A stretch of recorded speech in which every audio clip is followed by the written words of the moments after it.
Assalamualaikum warahmatullahi wabarakatuh.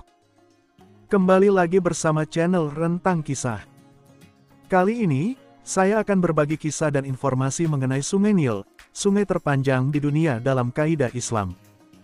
Sungai Nil menjadi bagian penting dalam sejarah suci agama Samawi, yaitu Yahudi, Nasrani, dan Islam.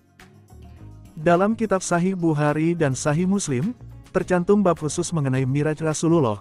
Di antara sekian hadis mengenai Miraj Rasulullah, terdapat hadis mengenai Sungai Nil yaitu diceritakan dari Anas bin Malik dari Malik bin Sasah radhiyallahu anhu, bahwa Rasulullah shallallahu alaihi wasallam bersabda, "Dan aku diangkat menuju Sidratul Muntaha. Di sana buahnya sebesar tempayan daerah Hajar, dan daunnya sebesar telinga gajah. Di dalam dasar Sidratul Muntaha bersumber 4 sungai, 2 sungai batin, dan 2 sungai dahir. Aku bertanya kepada Jibril atasnya. Maka, ia, Jibril, menjawab, 2 sungai batin adalah sungai surga, sedangkan 2 sungai dahir adalah sungai Nil. Dan sungai Efrat, hadis riwayat Al-Bukhari Muslim. Sungai Nil adalah sungai yang terpanjang di dunia, dengan bentangan sekitar 6.650 km atau 4.132 mil. Diperkirakan, sumber sungai ini adalah Danau Victoria. Menariknya ada banyak negara yang dilewati Sungai Nil, yaitu Mesir, Uganda, Ethiopia, Kenya, Tanzania, Rwanda, Republik Kongo, Eritrea, Burundi, Sudan, dan Sudan Selatan. Sungai Nil dalam ajaran Islam, erat kaitannya dengan kisah Nabi Musa alaihi salam, yang mana Nabi Musa dihanyutkan oleh ibundanya Yuhabat, demi melindungi putranya dari ancaman Raja Firaun. Dalam surah Al-Qasas ayat 7, Allah berfirman, "Dan kami ilhamkan kepada ibu Musa, susuilah dia, dan apabila kamu khawatir terhadapnya, maka jatuhkanlah dia ke Sungai Nil. Dan janganlah kamu khawatir, dan janganlah pula bersedih hati, karena sesungguhnya kami akan mengembalikannya kepadamu." Dan menjadikannya salah seorang dari para rasul. Pada saat Nabi Musa dan Nabi Harun mengajak Firaun untuk kembali ke jalan yang benar, ajakan tersebut ditolak mentah-mentah, lalu Allah Subhanahu wa Ta'ala menurunkan azab. Allah mengubah air di Sungai Nil menjadi merah darah. Pada saat itu, air Sungai Nil tak bisa dikonsumsi, dan menyebabkan kekeringan pada lahan pertanian penduduk. Meskipun telah ditimpa azab, Firaun tetap menolak untuk mengakui keesaan Allah Subhanahu wa Ta'ala. Dalam sejarah Sungai Nil lainnya, sebelum Islam menyinari kota Mesir, setiap datangnya bunah atau bulan Mesir, penduduk Mesir biasa melakukan tradisi persembahan untuk menghormati Sungai Nil. Persembahan tersebut dilakukan dengan cara menumbalkan seorang gadis untuk dibuang ke dalam sungai. Ketika Rasulullah datang dan menyebarkan agama Islam, tradisi itu sempat terhenti dan dilupakan. Namun penduduk Mesir dikhawatirkan dengan keadaan Sungai Nil yang mengering, padahal sebelumnya air di sungai tersebut tidak pernah habis. Dari cerita Qais bin Al-Hajjaj, yang ditulis oleh Syekh Mahmud Al-Misri dalam bukunya, yang telah diterjemahkan dalam bahasa Indonesia oleh Ustadz Abdul Somad. Saat Sungai Nil mengering, penduduk Mesir berbondong-bondong mendatangi gubernur kota Mesir, Amr bin Al-As. "Wahai gubernur, Sungai Nil kami ini memiliki tradisi. Dia tidak akan mengalir jika tradisi itu tidak dilaksanakan," ujar salah seorang dari penduduk Mesir. Amr bin Al-As pun bertanya, "Apakah tradisi itu?" Orang itu pun menjawab, "Jika telah lewat 13 malam dari hitungan bulan ini, bunah. Kami akan meminta seorang anak perempuan dari orang tuanya, dan kami buat mereka rela menyerahkan putrinya. Kemudian kami akan hiasi anak perawan itu dengan perhiasan dan pakaian terbaik. Kemudian kami akan membuangnya ke Sungai Nil," kata dia.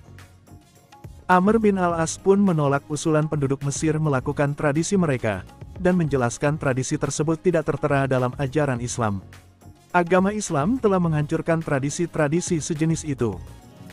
Bunah pun berlalu, hingga datangnya Abib, yakni bulan 11 menurut hitungan kalender Qibti dan Masra, namun Sungai Nil tak kunjung mengalir. Para penduduk mendesak untuk melaksanakan tradisi mereka, hingga sang gubernur kehabisan akal untuk melarang. Dan memutuskan mengirim surat kepada sang khalifah, Umar bin Khattab radhiyallahu anhu. Dalam suratnya, Amr menjelaskan perihal keadaan kota Mesir, dan keringnya sungai Nil, serta keputusannya melarang warga melakukan persembahan. Umar bin Khattab membalas surat Amr, dan dalam suratnya dia berpesan, "Apa yang telah engkau lakukan itu benar. Saya mengirim satu kartu di dalam surat saya ini. Buanglah kartu itu ke dalam sungai Nil," tulis Umar. Ketika surat dari Umar tiba, Amr segera mengambil kartu tersebut, dan membaca tulisan di atasnya. Dari hamba Allah, Umar, Amirul Mukminin, untuk sungai Nil penduduk Mesir. Amma ba'du, jika engkau mengalir karena kehendakmu dan perkaramu, maka janganlah engkau mengalir karena kami tidak membutuhkanmu. Namun jika engkau mengalir karena perintah Allah yang Maha Esa, dan kuasa Dialah yang telah membuatmu mengalir, kami memohon kepada Allah, agar Dia membuatmu mengalir.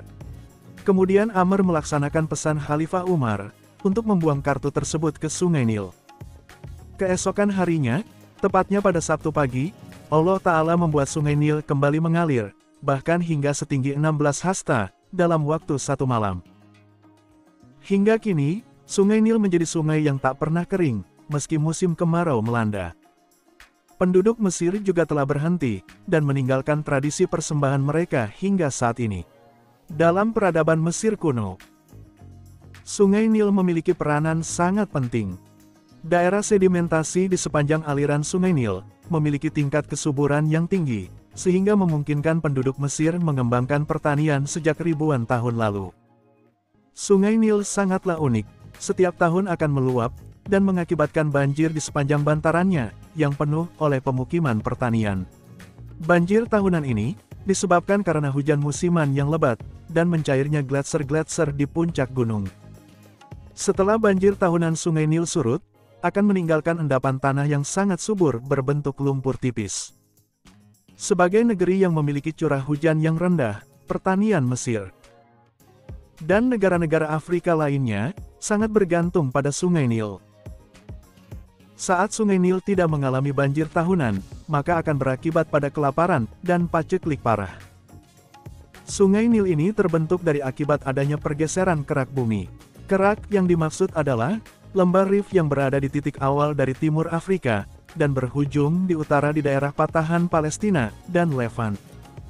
Dari adanya pergerakan kerak ini, selain terbentuk sungai Nil, terbentuk jugalah Laut Merah, lembah-lembah awal aliran Proto-Nil yang bermuara di Laut Tetis berusia jutaan tahun. Tapi, alirannya baru meluas keluar Mesir setelah dataran tinggi Ethiopia menjauhi Laut Merah sekitar 800.000 tahun yang lalu. Selanjutnya, tanah tempat aliran sungai Nil modern baru terbentuk sekitar 12.500 tahun yang lalu. Sekian konten Islami kali ini. Nantikan konten Islami menarik lainnya, hanya di channel Rentang Kisah. Jangan lupa subscribe, like, komen dan share video ini, ya, teman-teman. Terima kasih. Wassalamualaikum warahmatullahi wabarakatuh.